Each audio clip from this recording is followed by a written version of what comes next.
నమస్కారం. భక్తిప్రదం కార్యక్రమానికి స్వాగతం. శని అనగానే మన పని పట్టేస్తాడని, బాధలు పెట్టేస్తాడని, దుఃఖాలకు గురి చేస్తాడని ఎవరైనా ఆందోళనలు చెందుతారు. శనివారం శనీశ్వరునికి ప్రీతిపాత్రమైన రోజు కాబట్టి ఇది అందరికీ కష్టాలు కలిగించే రోజు అనుకుంటారు. అందుకే శనివారం నాడు ప్రత్యేకించి శని త్రయోదశి నాడు శని ప్రార్థనలు, పరిహారాలు, ప్రదక్షిణాలు, తైలాభిషేకాలు, దానాలు, ధర్మాలు చేస్తారు. భక్తులతో దూషణలకు గురై పూజలు, ప్రార్థనలు, అభిషేకాలు, అలాగే ఆరాధనలు అందుకునే ఏకైక దేవుడు శనిదేవుడు. అయితే శనిదేవుడు నిజానికి కరుణాసాగరుడు. ఎందుకంటే చెడని పదార్థాల్లాగా చేసిన పాపాలు నిత్యనూతనంగా ప్రకాశిస్తూ సంచిత పాపాలతో కలిసి పాపభారాలను తడిసి మోపిడి చేసి ఇహపరాల్లో మానవ మాతృలను బాధలకు గురి చేస్తుంటే శనిదేవుడు ఆ పాప ఫలాలను బాధలు పెట్టే రూపంలో హరించి వేస్తున్నాడు.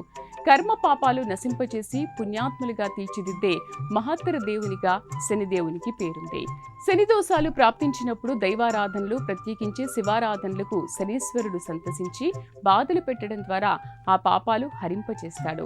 అష్టమ శని, అర్ధాష్టమ శని, ఏలినాటి శని తదితర శని దోషాలు తొలగడానికి శనివారం నాడు శనీశ్వరునికి తైలాభిషేకాలు, శివదేవునికి నవగ్రహాలకు ప్రత్యేక పూజలు చేయాల్సి ఉంది.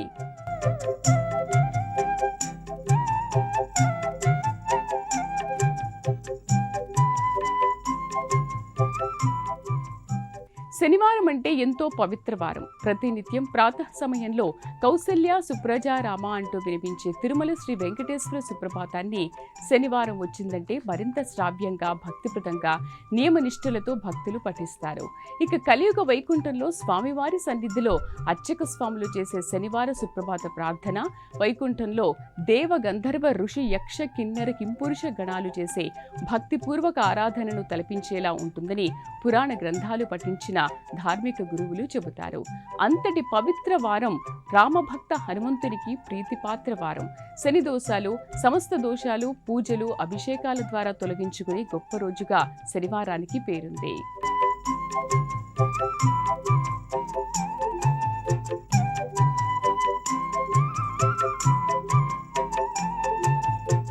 శనివారం అనగానే ఎవరైనా కలియుగ దైవం శ్రీ వెంకటేశ్వర స్వామి వారి ఆలయ దర్శనం గురించే చెబుతారు. స్వామి కరుణా కటాక్ష వీక్షణాలు పొందడానికి వెంకటేశ్వర స్వామి ఆలయాలకు వెళ్లి ప్రదక్షిణలు, అర్చనలు, ఆరాధనలు చేస్తే స్వామి ఎంతో సంతసించి వరాల జల్లులు కురిపిస్తాడు. శనీశ్వర ప్రీతిపాత్రం కాబట్టి శనీశ్వర ఆరాధన శనిదేవునికి, సూర్యదేవునికి, గురుదేవుడైన శివదేవుని త్రికరణ శుద్ధిగా పూజలు చేసిన ఆ శనీశ్వరుడు సంతసించి ఆ జీవి జోలికి వెళ్ళడట. శివాంశ సంభూతుడు, రామ భక్తాగ్రగణ్యుడు, భగవంతునికి భక్తుడు, భక్తులకు భగవంతుడైన ఆంజనేయ స్వామి దేవాలయాలలో తమలపాకు, సింధూర పూజలు చేసిన ఆంజనేయ స్వామికి వడమాల వేస్తే పాపాలు పటాపంచలై పుణ్యఫలాలు వాకిట ముందు వచ్చి నిలుస్తాయి.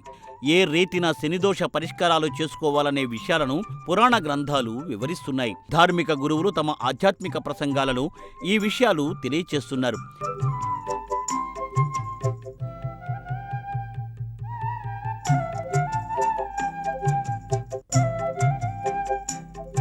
శని అనగానే పని పట్టేస్తాడని హడలెత్తిపోతాం. కానీ నిజానికి శనిదేవుని అంతర్గత మనస్తత్వం గమనిస్తే శనీశ్వరుడు ఇంతటి కరుణా సముద్రుడా అనుకుంటాం. శనీశ్వరుడు ఎవరు? సాక్షాత్తు సూర్య భగవానుని పుత్రుడు. సూర్యదేవుడు ఏ క్షణమైనా విశ్రాంతి తీసుకుంటాడా? ఎన్నో కష్టనష్టాలకు ఓర్చి తన సూర్యగమనం సాగిస్తాడు. ఒక్క పూట సూర్యదర్శనం కాకపోతే ఏమవుతాం? హాహాకారాలు ఎత్తిపోతాం. ప్రాణికోటికి అన్న ప్రదాత, ఆరోగ్య ప్రదాత, సర్వ ప్రదాత. రోడ్డు మీద సాఫీగా నడవగలమో, ఏ వాహనం మీదైనా వెళ్లడమో చేస్తాం. గగనంలో అయితే ఏ లోహ విహంగంలోనూ గువ్వపెట్టలా కూర్చుని ప్రయాణం చేసేస్తాం. అటు ఆకాశం కాదు, ఇటు ధరణి కాదు, అటు ఇటు కాని త్రిశంకు స్వర్గం మాదిరి భూమి ఆకాశాల మీద రథప్రయాణం చేస్తూ సమస్త ప్రాణికోటికి వెలుగులు అందచేస్తూ సదా కాపాడడం ఎంత కష్టం.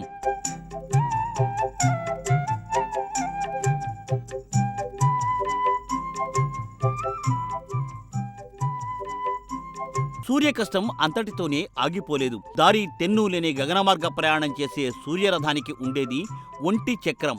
అటూ ఇటూ చంచల స్వభావంతో పరుగులు తీసే 7 గుర్రాలు, అదాలు లేని రథసారథి. ఆయనాలు మార్పులు వస్తే దిశలో మారాల్సిన స్థితి. ఇన్ని కష్టాలు ఉన్నా ఏనాడు సూర్యుడు ఆవేదన చెందలేదు, ఆగ్రహం తెచ్చుకోలేదు. కోట్ల దివిటీలైన సూర్యుని ఎదుట నిలబడితే వెలవెలబోతాయి. అంతటి కాంతివంత అగ్నిజ్వాలలు వెదజల్లే సూర్యుడు చెంతకు వెళ్ళడం, ఓదార్చడం ఎవరి తరం? అందుకే ఆ సాహసం ఎవరూ చేయలేరు. ఎవరి ఓదార్పులను ఆశించనూ లేదు ఆయన. అంతటి నిరంతర కష్టజీవి, దయాధర్మ గుణ సంపన్నుడు, సమస్త లోకాలకు వెలుగులు ఇచ్చే సూర్యభగవానుడి కడుపున కంటకపుత్రుడు పుడతాడు కదా. అందుకే శనీశ్వర తత్వాన్ని అర్థం చేసుకుంటే శనిదేవుడు ఎంత మంచివాడో తెలుస్తుంది.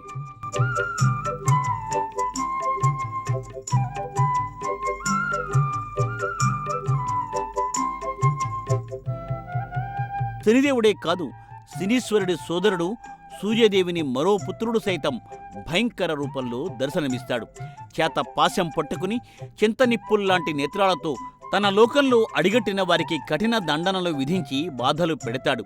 సూర్యదేవిని ఆ కుమారదేవుడు, శనీశ్వరుని సోదరదేవుడు యమధర్మరాజు. యమదేవుడు మా మంచి దేవుడు కాకపోతే మహా పాపాలు చేసిన పాపులకు శిక్షలు విధించి వారిని పాపరహితులుగా చేస్తున్నాడు. ఇక సూర్యదేవుని పుత్రిక యమున, మహాపవిత్ర నదీమతులలో యమున ఒకరు. గంగా, యమున, సరస్వతి అంటూ పవిత్ర గంగామాత తర్వాతి స్థానంలో యమున నిలుస్తోంది. పరోపకారాయ వహంతి నద్యః, ఇతరుల ఉపకారం కోసమే నదులు ప్రవహించి చల్లటి నీళ్ళిచ్చి దాహార్తిని తీరుస్తున్నాయి. అసలు ఏ చిన్న పనికైనా నీళ్లు అవసరమే. చివరకు కన్నీళ్లుగా వచ్చేవి కూడా నీళ్లే. నీళ్లరహిత సమాజాన్ని ఊహించుకోలేం. ఎన్నో రీతులలో సేవలు అందిస్తున్న పవిత్ర యమునా నది సూర్యదేవుని పుత్రిక. ఇలా సూర్యుని స్వీయ కుటుంబం, గ్రహ కుటుంబం సమస్త జగత్తును కంటికి రెప్పలా కాపాడుతున్నాయి.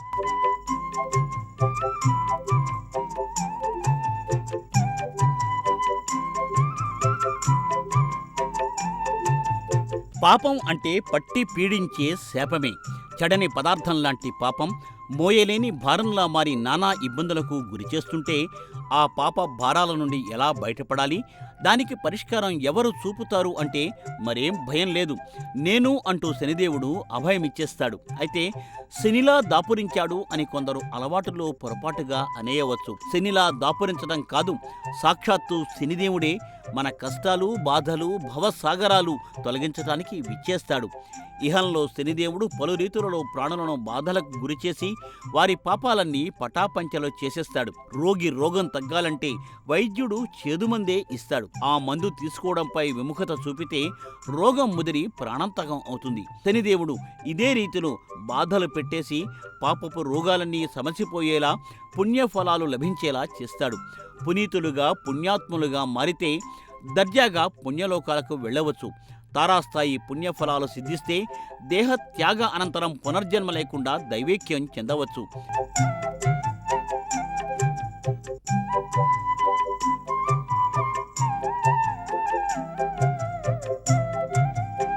శనిదేవుని కరుణాసాగరత అంతటితో అయిపోలేదు.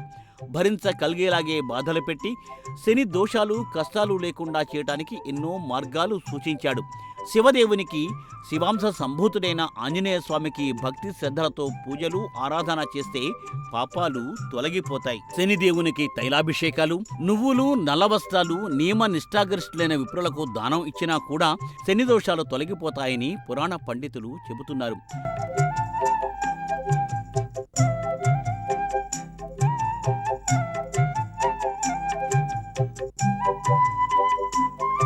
పాపఫలాలు అంతరించి పుణ్యఫలాలు సిద్ధింపచేసుకోవడానికి వారంలో చక్కని రోజు శనివారం. ఇక శనివారం త్రయోదశి కలిసొచ్చిన శని త్రయోదశి రోజున శని దోషాలు ఉన్నవారు తైలాభిషేకాలు, పూజలు, ప్రదక్షిణాలు చేస్తే శనిదేవుడు సంతసిస్తాడు. శనిదేవుడు గురుదేవుడైన శివదేవుడు అభయ ఆశీర్వాదాలు అందజేస్తాడు.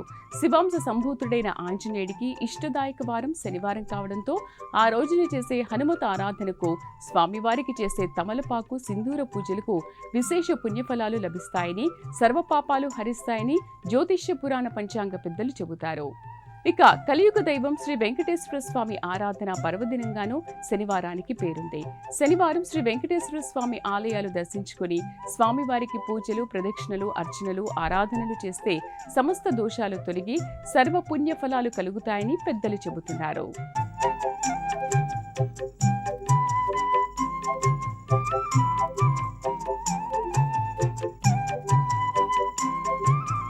శనివార ప్రియుడైన శనిదేవునికి శనివారం నాడు నిష్ఠగా ఆచరించాల్సిన కొన్ని నియమాలు, పూజలు ఉన్నాయి. నిత్య ఆరాధన విషయానికి వస్తే శని దోషాలు ఉన్నవారు ప్రతిరోజు ప్రభాత సమయాన కాలకృత్యాలు తీర్చుకుని శుచిగా మడిగా నల్లరంగు దుస్తులు ధరించి శనిదేవుని ఆలయం నవగ్రహ దేవాలయం దర్శించుకోవాలి. శనివారం నాడు శనిదేవునికి నువ్వుల నూనె ఆవ నూనెతో దీపం వెలిగించాలి. ప్రదక్షిణలో చేస్తూ ఓం శం శనిశ్చరాయ నమః అనే మంత్రాన్ని 108 సార్లు జపించాలి. శని చాలీసా, శని రక్షాస్తోత్రం, దశరథకృత శని స్తోత్రం పఠించాలి.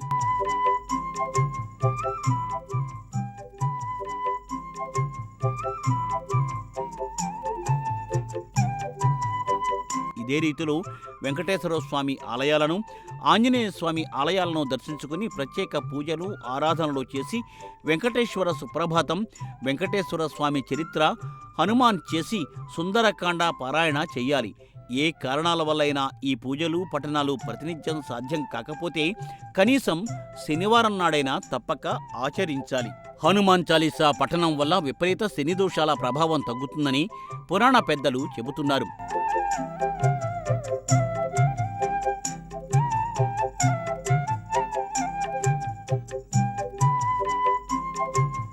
ఇక శని దోష పరిహారాల విషయానికి వస్తే శనివారం రోజున పేదలకు నల్లని వస్త్రాలు, నల్ల నువ్వులు, నల్ల గొడుగు, పాదరక్షలు, నల్ల మినపప్పు, సద్బ్రాహ్మణులకు, సదాచార సంపన్నులకు దానం ఇవ్వాలని పురాణ శాస్త్రాలు చెబుతున్నాయి.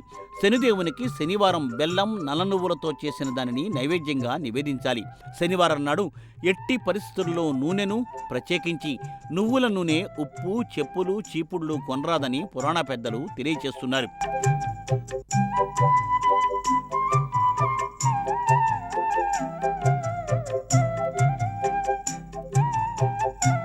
శనిదోషం ఉన్నవారు ఈ నియమాలు పాటిస్తూ ధూమపానం, మద్యపానం, మాంసాహారం జోలికి వెళ్లకుండా దైవ ఆరాధనలో నిమగ్నం అయితే అన్ని దోషాలు తొలగిపోతాయని పురాణ శాస్త్రాలు చెబుతున్నాయి. శని దోషాలు తీరిపోతే అప్పుడు సాధారణ పూజలు, సాధారణ పూజా నియమాలు పాటిస్తే సరిపోతుందని పురాణాలు చెబుతున్నాయి.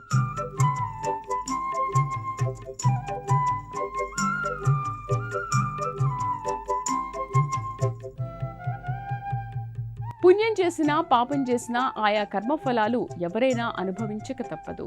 కష్టాలు, బాధలు భరించలేక కొందరు తనువులు చాలిస్తూ ఉంటారు. అయితే జన్మానాం నరజన్మ ఉత్తమం. జన్మల్లో ఉత్తమ జన్మ అయిన మానవ జన్మలోనే సంచిత పాపాలు, జన్మ పాపాలు పోగొట్టుకోవడానికి అవకాశం ఉంటుంది. ఇందులో ప్రత్యేకించి శనివార పూజలు, అర్చనలు, ఆరాధనలకు శనివారం నాడు, శనివారం త్రయోదశి కలిసి వచ్చే శని త్రయోదశి రోజు శనీశ్వరుడికి చేసే తైలాభిషేకాలు, తిలదానాలకు విశేష పుణ్యఫలాలు లభిస్తాయని ఆలయ అర్చక స్వాములు, ఆధ్యాత్మిక జ్యోతిష పండితులు చెబుతున్నారు.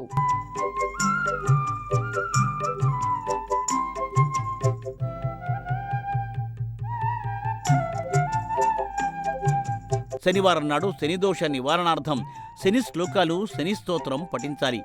శనీశ్వర దేవాలయంలో కానీ, నవగ్రహాల సన్నిధిలో కానీ, అశ్వత్థ వృక్షం వద్ద కానీ నువ్వుల నూనెతో దీపం వెలిగించాలని పురాణ గురువులు చెబుతున్నారు. అశ్వత్థ రావి వృక్షాన్ని ఒక్క శనివారం తప్ప ఏ రోజు తాకకూడదు. అయితే ప్రదక్షిణాలు చేయడానికి ఎటువంటి మీమాంసలు లేవు. త్రిమూర్తి స్వరూపమైన అశ్వత్థ వృక్షం మూలంలో బ్రహ్మ, మధ్యలో విష్ణువు, అగ్రభాగాన శివుడు ఉంటారని పురాణ శాస్త్రాలు చెబుతున్నాయి. మూలతో బ్రహ్మరూపాయ, మధ్యతో విష్ణురూపిణి, అగ్రత శివరూపాయ, వృక్ష రాజాయతే అనే శ్లోకం పఠిస్తూ రావి వృక్షానికి ప్రదక్షిణం చేయాలి.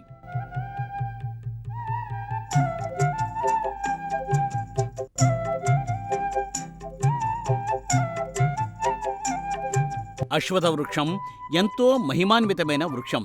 ఇదే రావి చెట్టు. రావి చెట్టును పూజిస్తే శనిదోషాలు తొలగిపోతాయి. అయితే ఒక్క శనివారం తప్ప మిగిలిన రోజులలో ఈ తరువును ముట్టుకోకూడదు సుమా.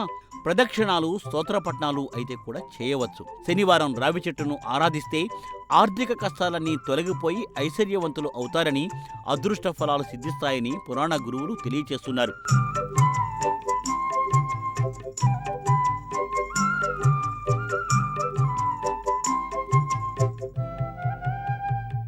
శనివారం సూర్యోదయం అనంతరం రావి చెట్టును ఆరాధించడం ఉత్తమం. క్షీరం, నల్ల నువ్వులు నీళ్లు కలిపి తరువు మొదట్లో పోయాలని, మట్టి ప్రమిద తీసుకుని అందులో ఆవ నూనె వేసి పిండి దీపాన్ని చెట్టు కింద పెట్టి దీపారాధన చేస్తే అపార పుణ్యఫలాలు సిద్ధిస్తాయని పురాణ పెద్దలు చెబుతున్నారు. రావి చెట్టు చుట్టూ ప్రదక్షిణలు ఎప్పుడైనా చేయవచ్చు. అయితే స్థిరవారం నాడు తప్ప ఏ రోజు రావి చెట్టును తాకరాదు. ఈ నియమాన్ని ఉల్లంఘించి శనివారం కాకుండా మిగిలిన రోజుల్లో అశ్వత్థ వృక్షాన్ని తాకితే పుణ్యఫలాలకు బదులు పాపఫలాలు వస్తాయని పురాణ పెద్దలు హెచ్చరిస్తున్నారు. ఇందుకు లక్ష్మీదేవి, జ్యేష్ఠాదేవి కథను చెబుతారు. ఈ ఇద్దరూ అక్కా చెల్లెలైన లక్ష్మీదేవి సిరి సంపదలు కలగచేస్తూ ఉంటే జ్యేష్ఠాదేవి అరిష్టాలు అందచేస్తుందని పెద్దలు తెలియచేస్తున్నారు.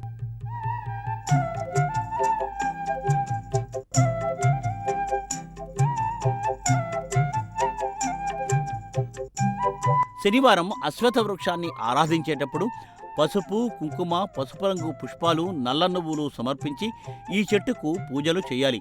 శనివారం నాడు 11 రావి ఆకులను దండగా చేసి శనిదేవునికి లేదంటే రావి చెట్టుకు సమర్పిస్తే ఆర్థిక సమస్యలు తీరతాయని, శని దోషాలు తొలగిపోతాయని పెద్దలు చెబుతారు. రావి చెట్టు సాధారణంగా భక్తులు 3 ప్రదక్షిణాలు చేస్తూ ఉంటారు. రావి చెట్టుకు ఇది సమంజసమే. అయితే శనిదేవుని త్రికరణ శుద్ధిగా ఆరాధిస్తూ 7 సార్లు గాని 11 సార్లు గాని ప్రదక్షిణాలు చేస్తే శనిపీడలు, బాధలు అన్నీ దూరమై సుఖ సౌఖ్యాలు దగ్గరకు చేరతాయని పెద్దలు అంటున్నారు.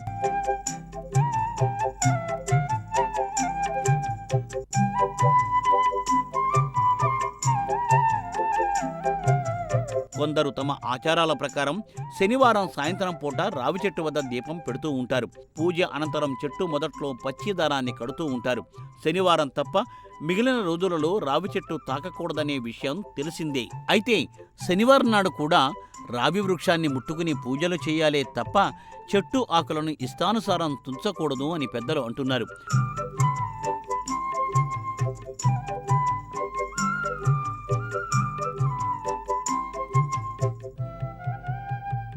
పుణ్యకర్మలైనా పాపకర్మలైనా ప్రాణికోటి అనుభవించక తప్పదు.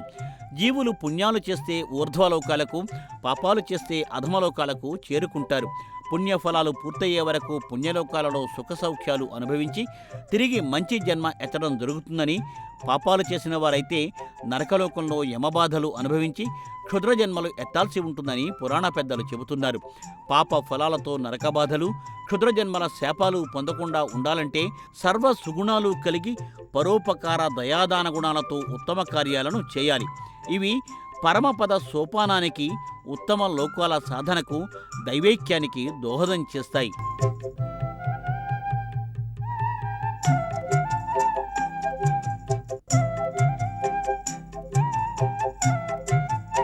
శనీశ్వర ప్రార్థన ఎవరైనా ఎప్పుడైనా చేయవచ్చు. శనిదోషం ఉన్నా లేకపోయినా నీలాంజన సమాభాసం రవిపుత్రం యమాగ్రజం ఛాయా మార్తాండ సంభూతం తం నమామి శనైశ్వర్యం అంటూ శని ధ్యాన శ్లోకం పఠిస్తే జీవితం సజావుగా సాగిపోతుంది. సర్వ శుభఫలాలు సిద్ధిస్తాయి. వాయసం అంటే కాకి. శనీశ్వరుని వాహనం కాకి. శనివారం నాడు కాకులకు ఆహారం అందచేస్తే శనీశ్వరుడు సంతసించి శనిదోషాలు లేకుండా చూస్తాడని పురాణ పెద్దలు తెలియచేస్తున్నారు.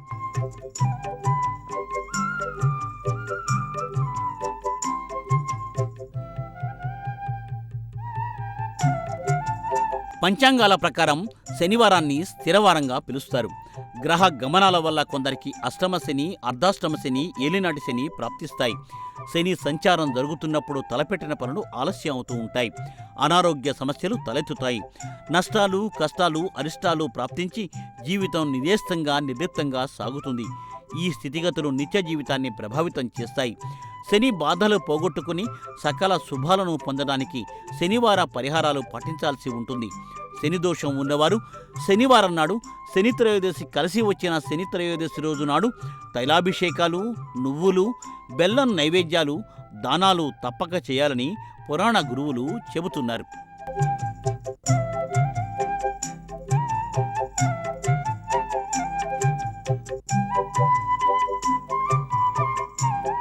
శనివారం అంటే సకల భూన రక్షకుడు, సర్వజగత్ రక్షకుడు, దేవదేవుడు, దేవతోత్తముడు, దేవతా సార్వభౌముడు, శ్రీ మహావిష్ణువు అవతార రూపుడు శ్రీ వెంకటేశ్వరుడికి ఇష్టదాయక రోజు అని అందరికీ తెలుసు. అందుకే కలియుగ దైవం శ్రీ వెంకటేశ్వర స్వామి ఆలయాలన్నీ శనివారం భక్తజనులతో కిటకిటలాడుతూ ఉంటాయి.